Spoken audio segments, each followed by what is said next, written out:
Hello hi అండి, welcome to my channel Leelakrishna music vlogs. మొన్న చెప్పాను కదండి మీకు చికెన్ మలై టిక్కా చేసుకున్నామని. టేస్ట్ అయితే చాలా బాగుంటుందండి. ఈ చికెన్ మలై టిక్కాని మేమైతే బొగ్గుల పొయ్యి మీద చేసామండి. ఎందుకంటే ఇలాంటి వంటకాలు మనం బొగ్గుల పొయ్యి మీద చేస్తే చాలా బాగుంటుంది. టేస్ట్ కూడా చాలా డిఫరెంట్గా ఉంటుందండి.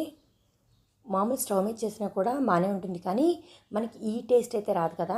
ఈ వీడియోని మీరు స్కిప్ చేయకుండా ఫస్ట్ నుంచి లాస్ట్ దాకా చూసినట్టయితే ఈ రెసిపీ ఇంత తేలిక అని మీకే అనిపిస్తుంది. కాకపోతే నానబెట్టడమే 2 గంటల పైనే ఉంటుందండి. ఇలా ఎక్కువసేపు నానబెట్టడం వల్ల ఏమవుతుందంటే చికెన్ అనేది చాలా జ్యూసీగా వస్తుంది, ఎండిపోయినట్టు కాకుండా. ఇంకా ఆలస్యం చేయకుండా ప్రాసెస్లోకి వెళ్ళిపోదామా. ముందుగా అయితే చికెన్ తీసుకొని శుభ్రంగా కడిగి పెట్టుకోవాలి. ఈ చికెన్ పీసులు మరీ పెద్దవి మరీ చిన్నవి కాకుండా ఇట్లా మీడియంగా ఇట్లా క్యూబ్స్లో కట్ చేసుకోవాలండి. అప్పుడే మనకి చికెన్ ఉడికిన తర్వాత కూడా మరీ చిన్నగా అయిపోకుండా ఉంటుంది. ఇప్పుడు ఈ చికెన్లోకి సన్నగా తరిగిన కొత్తిమీర, చూసారా ఎంత సన్నగా కట్ చేసుకున్నానో. ఇదైతే ఒక 2 స్పూన్స్ ఉంటుంది. సన్నగా తరిగిన పచ్చిమిర్చి 2 అండి, ఇవి 2 పచ్చిమిర్చి. ఇవి కూడా దీంట్లో ఇలా వేసేసుకొని దీంట్లోకి ఇప్పుడు 1 స్పూన్ అల్లం వెల్లుల్లి పేస్ట్ వేసుకోవాలి. సాల్ట్ కూడా తగినంత ముందులే వేసేసుకోవాలండి, లేదంటే హాఫ్ తర్వాత కూడా వేసుకోవచ్చు. ఇవన్నీ వేసుకున్న తర్వాత ఈ చికెన్ని బాగా కలుపుకోవాలండి. ఈ ఫ్లేవర్లన్నీ కూడా చికెన్కి బాగా పట్టాలి. ఈ ప్రాసెస్ అంతా కూడా మనం కలుపుకోవడంలోనే ఉంటుందండి. మనం ఎంత బాగా అయితే కలుపుతామో మనం వేసే ఈ ఫ్లేవర్స్ అన్నీ కూడా చికెన్కి అంత బాగా పట్టి లోపల దాకా వెళ్తాయి. అప్పుడు మనకి టేస్ట్ అనేది చాలా బాగుంటుంది. ఇట్లా బాగా కలుపుకున్న తర్వాత దీన్ని 1 గంట సేపు నానబెట్టుకోవాలి. బయట పెట్టకండి, దీన్ని ఫ్రిడ్జ్లో పెట్టుకుంటే మంచిది. ఎందుకంటే ఎక్కువసేపు నానబెట్టుకుంటున్నాం కదా మనం. ఈ చికెన్ నానేలోపు ఒక గుప్పెడు జీడిపప్పు, అట్లాగే ఒక 6-7 లవంగాయలు, ఒక యాలుక్కాయ అండి. మొత్తం అన్నీ కూడా కచ్చా పచ్చాగా దంచుకోవాలి. మిక్సీలో వేయకూడదండి, మిక్సీలో వేసి మెత్తగా పేస్ట్లా చేయకూడదు. ఇట్లా మనం రోట్లోనే దంచుకోవాలి. ఇది రవ్వలాగా రావాలండి. ఈ యాలుక్కాయకి తొక్కు తీసేసుకోవాలి. ఇట్లా వీడియోలో చూపించినట్టు రవ్వలాగా రావాలండి. ఇంకా దంచడం పూర్తయిపోయిందండి. ఇప్పుడు దీన్ని మనం పక్కన పెట్టేసుకుందాం. ఇట్లా పలుకులుగా ఉన్నా పర్వాలేదండి, ఏం కాదు. మనం నానబెట్టుకున్న చికెన్ని మళ్ళీ ఒకసారి తీసి దాంట్లోకి ఇప్పుడు చీజ్ వేసుకోవాలండి. ఇక్కడ చూపిస్తున్నాను కదా, ఇంత ముక్క చీజు మనం కట్ చేసి కానీ మామూలుగా అట్లా కానీ వేసేసుకోకూడదు. మనం ఇట్లా తురుముకున్నట్టుగా వేసుకోవాలి. అప్పుడే టేస్ట్ అనేది బాగా వస్తుంది. చీజ్ అనే కాదండి, మనం ఏ కూరగాయలు తరుక్కున్నా కూడా సన్నగా తరుక్కున్నట్టయితే మనకి ఎక్కువ పట్టాల్సిన చోట తక్కువే పడతాయి. అంటే 2 పచ్చిమిర్చి పట్టాల్సిన చోట ఒకటే సరిపోతుంది. అట్లాగే ఉల్లిపాయలు కానీ మనకి కరివేపాకు కానీ కొత్తిమీర కానీ సన్నగా తురుముకోవడం కానీ తరుక్కోవడం కానీ చేసినట్టయితే తక్కువే పడతాయి. ఇప్పుడు దీంట్లోకి ఫ్రెష్ క్రీమ్ ఒక 2 స్పూన్లు వేసుకోవాలి. ఇది అమూల్ ఫ్రెష్ క్రీమ్ అండి.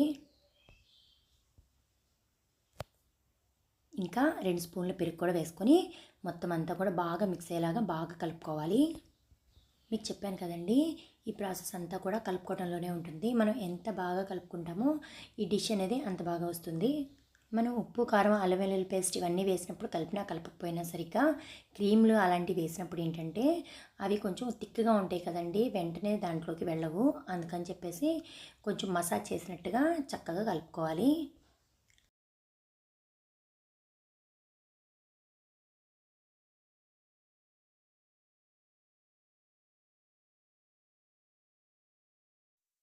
ఇదంతా బాగా కలుపుకున్న తర్వాత మనం ఇందాక దంచి పెట్టుకున్నాం కదండి జీడిపప్పు పౌడర్ని, అది కూడా దీంట్లో వేసి బాగా కలుపుకోవాలి.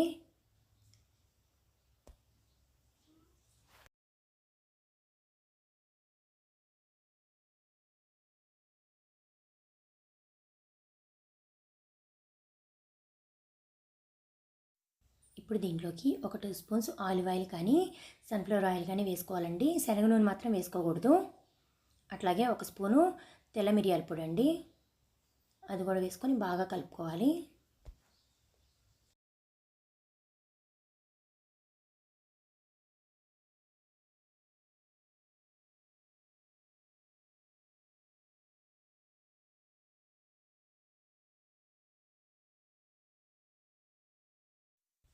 ఫస్ట్ స్టెప్లో గంట సేపు నానబెట్టుకున్నాం కదండి, ఇప్పుడు మళ్ళీ ఇంకో గంట సేపు నానబెట్టుకోవాలి. నానబెట్టుకునే టైం ఎక్కువైనా పర్వాలేదండి, కానీ తక్కువ కాకుండా చూసుకోండి. ఎందుకంటే ఇవన్నీ కూడా చికెన్కి పట్టాలి కదా. ఇంకా 2 గంటలు అయిపోయిందండి. ఇప్పుడు ఇదంతా మళ్ళీ ఒకసారి బాగా కలుపుకోవాలి.